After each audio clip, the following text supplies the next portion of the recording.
জনপ্ৰিয় কণ্ঠশিল্পী গীতালী দেৱীৰ নতুন গীত মুকলি জুৰুডৰ ষ্টুডিঅ' অডিঅ' হলিকত মুকলি কৰা হয় নামদাং 2025 শীৰ্ষক গীতটি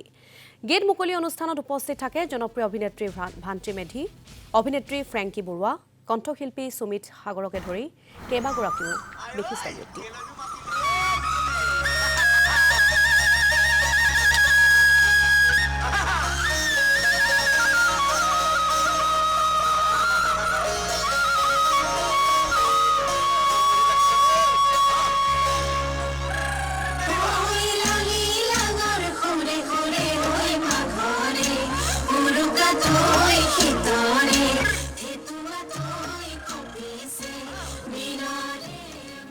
নামদাঙৰ বিষয়লৈ সকলোৱে কৈছে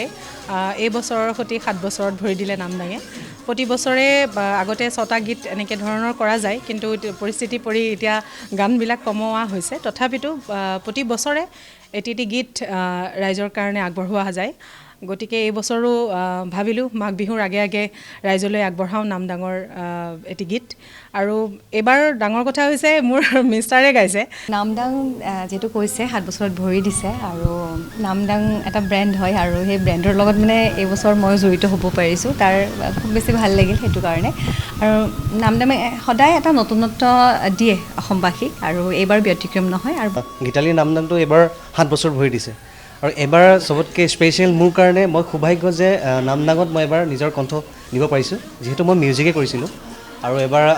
আপোনালোকে ভাল পাব অলপ নতুনত্ব আছে যদিও পুৰা ঢোলৰ বিহু আমি অলপ টিবা ফ'ক কৰিছোঁ তাতে মাজত ষ্টাৰ্টিঙতে তো খুব ধুনীয়া হৈছে আৰু সিহঁতি ভ্ৰান্তিহঁতি অভিনয়টো কৰিছে বাৰু তাতে ভ্ৰান্তিহঁতিয়ে মাছ চাছ মৰা এনেকুৱা কিবা কিবি আছে আৰু ভোগালীৰ প্ৰাকখনত আপোনালোকে ধুনীয়াকৈ শুনিব পাৰিব ভেলাঘৰত আপোনালোকে নাচিব পাৰিব গীতটো মোৰ আশা